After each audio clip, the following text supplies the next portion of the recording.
या सुपरफास्ट बुलेटिनचे प्रायोजक आहेत मेसर श्रीराम बोरवेल सावंतवाडी, 100% पाण्याची गॅरंटी आणि श्रीराम सोलर सावंतवाडी।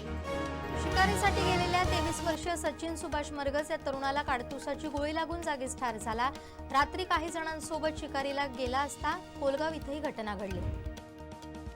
महाराष्ट्राच्या जनतेसाठी 2029 पर्यंत राज्य आणि केंद्र सरकार सुरळीतपणे चालावं अशी धारणा आमची आहे। मुख्यमंत्री देवेंद्र फडणवीस, उपमुख्यमंत्री एकनाथ शिंदे आणि महायुतीतील नेत्यांशी चर्चा झाली।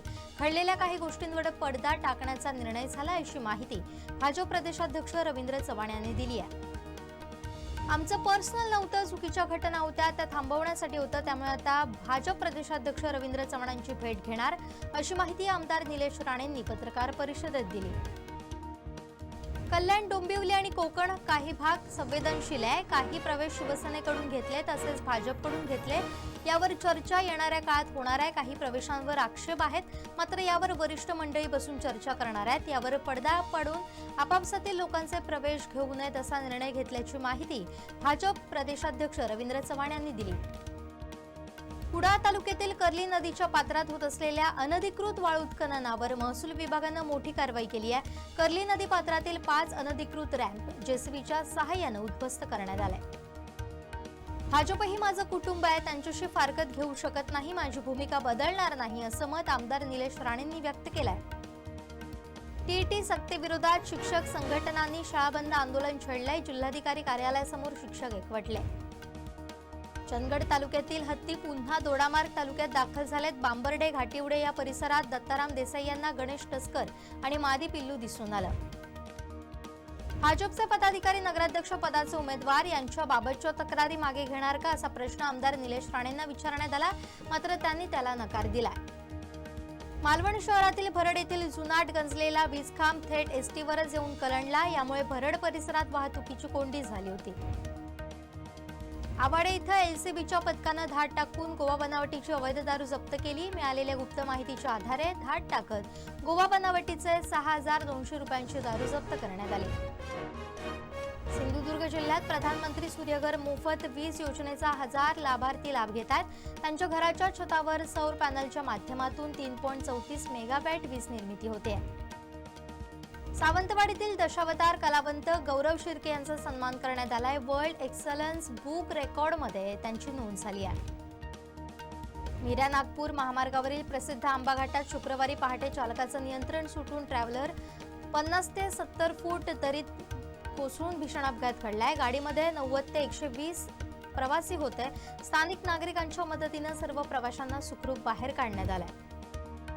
रत्नागिरीतील 2896 बालिकांना राज्य सरकारच्या लेक लाडकी या महत्वाकांक्षी योजनेचा लाभ मिळाला। यासाठी 1,44,80,000 रुपयांची रक्कम थेट लाभार्थ्यांच्या खात्यावर जमा करण्यात आली। महाराष्ट्र शासनाच्या गृह विभागाने रत्नागिरीतील खेड विभागाला अत्याधुनिक मोबाईल फॉरेन्सिक व्हॅनची सुविधा उपलब्ध करून दिली आहे। या व्हॅनमुळे भविष्यातील गुन्हे तपासाची गती आणि अचूकता दोन्ही मोठ्या प्रमाणात वाढणार आहे। महाराष्ट्रात देवेंद्र फडणवीस फक्त भाजपच नव्हे तर इतर पक्ष कसे चालवतील हे देखील ठरवतात, असं वक्तव्य कौशल्य विकास मंत्री मंगलप्रभात लोढा यांनी केलंय। आंतरराष्ट्रीय राजकारण आणि अमेरिकेचा दाखला देत लवकरच देशाच्या पंतप्रधानपदी मराठी माणूसच विराजमान होईल, असं माजी मुख्यमंत्री पृथ्वीराज चव्हाण यांनी वक्तव्य केलंय। महायुती सरकारच्या दुसऱ्या वर्षपूर्तीनिमित्त महाराष्ट्रात काहीतरी वेगळं होऊ शकतं का हे पृथ्वीराज चव्हाण यांना विचारलं पाहिजे। त्याच अनुषंगाने महाराष्ट्रात लवकरच अजित पर्व येईल असं वक्तव्य केल्याचं राष्ट्रवादी काँग्रेसचे आमदार अमोल मिटकरी यांनी म्हटलंय। पुणे आणि दिल्ली येथून इंडिगो विमान कंपनीनं तब्बल 200 उड्डाणं रद्द केली आहेत। आता अधिकृत पत्र देखील जारी केलं आहे। दिल्ली विमानतळ येथून 5 डिसेंबर 2025 ला निघणाऱ्या इंडिगोचे सर्व देशांतर्गत उड्डाणे रात्रीपर्यंत रद्द करण्यात आल्याची माहिती मिळाली आहे। कर्नाटकमधील हुबळी शहरात वेगळीच घटना घडली आहे। नवविवाहित जोडप्याला स्वतःच्याच रिसेप्शनला प्रत्यक्ष येणं शक्य नसल्यानं त्यांनी ऑनलाईन हजेरी लावली। इंडिगोच्या अनेक फ्लाईट्स रद्द झाल्यामुळे जोडप्यानं हा निर्णय घेतला। जुन्या मांडवी पुलावर शुक्रवारी झालेल्या एका भीषण आणि विचित्र अपघातात 4 कार आणि एका दुचाकीचा समावेश होता। एका मालवाहू गाडीनं एका कारला जोरदार धडक दिल्यानंतर हा अपघात झाला। या अपघातामुळे इतर वाहनांची चेन रिएक्शन झाली। या अपघातात दुचाकीवर असलेल्या एक महिला आणि एक मुलगी किरकोळ जखमी झाल्या। 2 डिसेंबरला झालेल्या नगरपालिका आणि नगरपंचायतींच्या निवडणुकांची मतमोजणी 21 डिसेंबरलाच होणार असल्याचं सर्वोच्च न्यायालयानं अधोरेखित केलंय. 21 तारखेपूर्वी मतमोजणी घेण्यास न्यायालयानं स्पष्ट नकार दिलाय. रशियाचे राष्ट्राध्यक्ष व्लादिमीर पुतीन हे 2 दिवसात भारत दौऱ्यावर आहेत. गुरुवारी दिल्लीत आगमन झाल्यानंतर पंतप्रधान मोदींनी त्यांचं स्वागत केलं. 23व्या भारत रशिया शिखर परिषदेत पंतप्रधान मोदींसोबत व्यापार, संरक्षण आणि ऊर्जा क्षेत्रातील महत्त्वाच्या करारांवर चर्चा करण्यात आली आहे. भारतीय रिझर्व्ह बँकेनं मोठा निर्णय घेतला असून व्याजदरात मोठी कपात करण्यात आली आहे. गव्हर्नर संजय मल्होत्रा यांनी रेपो दरात 0.25% कपात जाहीर केली आहे.